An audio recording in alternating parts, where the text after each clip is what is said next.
Are you a musician or even a filmmaker, author, or any kind of artist? Well, then you know the struggle in reaching new people and growing your audience. Well, you're in the right place because we're going to share some key points on expanding your career today. Now, let's roll that intro. Gonna hate that. Welcome to Bridge Atlantic's B-Sides, a show where we share material that doesn't quite fit in with our weekly interview series. Here on B-Sides, we focus on empowering musicians and all creatives to craft careers by arming you with the tools you need to make it in the entertainment industry. So if you're new here, consider subscribing. We're your hosts, music web designer Ross Barber-Smith from Scotland, owner of Electric Kiwi, where we create awesome custom websites for bands, artists, and musicians. And I am singer-songwriter and multi-instrumentalist Marcio Novelli from Canada. When I'm not making music or doing this show, I'm producing records and directing music videos. Speaking of which, if you would like to work together, just hit me up on any of my socials. Before we jump into the episode, we just want to let you know that we are on Patreon and you can become a bridger from as little as $1 per month. You'll gain access to our exclusive Encore series featuring never-before-seen videos with our guests, and your support will allow us to keep bringing you weekly videos here at Bridge the Atlantic. That's right. You can also head on over to our website to pick up one of our shirts. Use the coupon code BTAROCKS to receive 20% off your order, and we promise it's just going to look fantastic on you. In this B-Sides episode, we are going to be talking about growing an audience online and some of the habits you can get into that will help you to do this. I think growing your audience is probably one of the biggest questions out there, as it's something that everyone wants to do but doesn't quite know how. Yeah, it's something that I get asked all the time, and I'm sure anyone that works in the music industry, especially online, gets asked this. And it's definitely not easy. It's a marathon, it's not a sprint, and it's important to remember that all these overnight successes, quote unquote, that you see are never really overnight. They're often working for years before they get the type of success they're experiencing. So don't be discouraged if you're not getting the results as quickly as you think you should be. Yeah, and I mean, besides the obvious fact that we really shouldn't be comparing ourselves to other people because we just don't know what's going on behind the scenes. I mean, social media, for example, is famous for just showing everyone's best selves, and it's not a accurate description or representation of what's really going on. I mean, and having said that, it's also worth remembering that it's not just about the numbers. It's about the quality and relevance, not just the quantity. The old-fashioned quality over quantity. Yeah, definitely. But I think people are still going to be asking the question how they can grow that audience. So what can people be doing to grow that audience? But maybe more specifically, grow that audience in a targeted and thought-out way. Well, I think the number one thing if you're a musician is to get out there and tour. I think you can do that. We interviewed Nick Blagona a while back, and that was his biggest advice for artists how to get known. That's kind of the old tried and tested and true method, and it applies to any kind of artist. Really, just get out there. If you're a painter, share your work in an art gallery if you can, or put on a show for people. If you're an actor, I mean, find some friends that can make a film and make a film. I think it applies to any sort of medium. It's just about getting out there and you start attracting people and talk to people, be friendly, within the industry, and anyone who's interested in what you're doing, give them the time of day because they're giving you and your art and you the time of day. So, that's why I think where it begins in the real world. But it's also 2018, and we all live in a very online world too. So maybe you can share a little bit about ways to approach the online social media world, which you and I are no strangers to.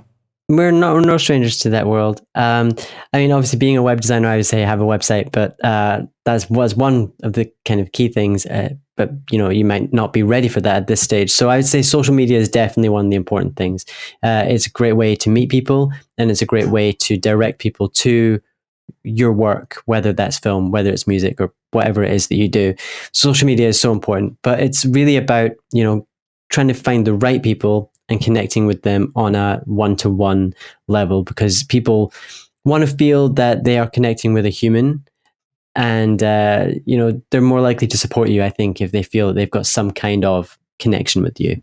Yeah, I mean, it's even you even see this happening with restaurants and very, very clear businesses. They often hire social media managers to post on their behalf so that they appear very human and real. I think it's the Red Hot Twitter account that's like so popular because the person who runs it is just hilarious. You know what I mean? And you forget it's clearly a huge conglomerate, behind that whole company, because the social media presence is so low key and chill. You know what I mean? Yeah. I'm pretty sure that's the company I'm thinking of.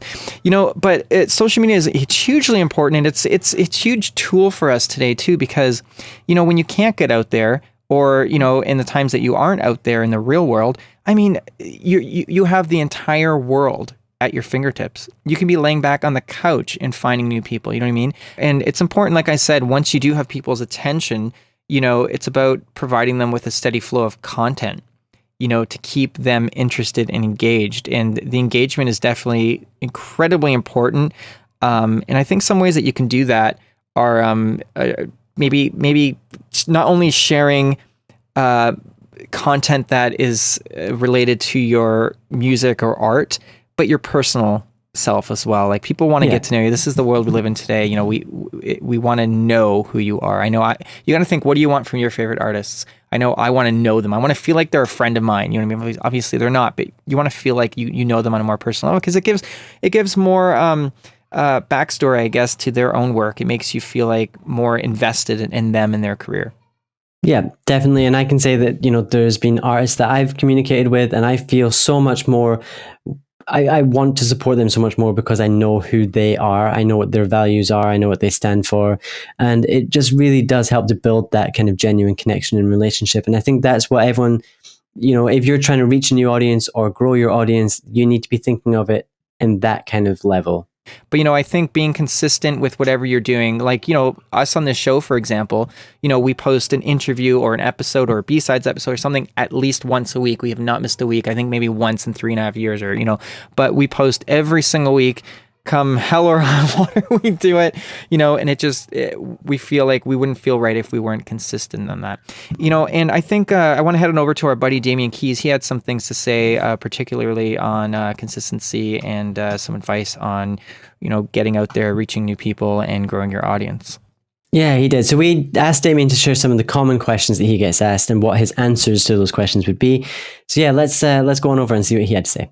So when people come through, the two questions I get the most are, number one, can I listen to your music? To which I say, yes, I can. And then I listen to it and I say, it's very good, because I don't really know what else to say to that, because everything's subjective. It's all about their audience. And the second question, the big question, is, how do I build my audience? And the answer to that is consistency, patience, time, creativity. I mean, there's no one thing. There's a lot of different answers, and they all play a part. You can be creative and not consistent and build a really big audience. You can be not very creative, but you can be so organized and you can be so consistent and so engaging as a personality that you could still build an audience. So there's no right or wrong way of doing it. Well, actually, there's no right way of doing it, but there's plenty of wrong ways of doing it, if that makes sense. Absolutely.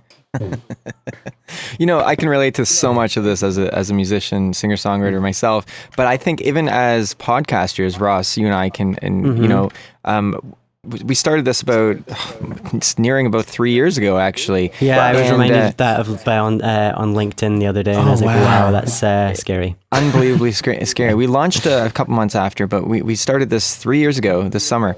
And, what we just, through the highs and lows, it's just consistency. Just make sure we keep doing it and having a new episode out every week that we're proud of, that we want to share with people, and just keep doing it. That's I think what we've learned from, it's the same ethos. It's the same ethos. And the thing is from my point of view, because you pop up on lots of my different bits of social media, and it works because, I'm sure there's loads of people who do sort of similar types of things, but at the same point, because we talk quite regularly via Twitter or whatever it is, and you guys are always there. You're the most consistent and you're the most engaging, and that's why it just feels like your channel's just growing so fast, because it's just constantly like what I call a punch in the face. It's like, and another one, and another one, right. And another one, and another one, and in the end, people go, "Great, yeah, I'll just keep them coming. I'll just keep watching them." So it works really well.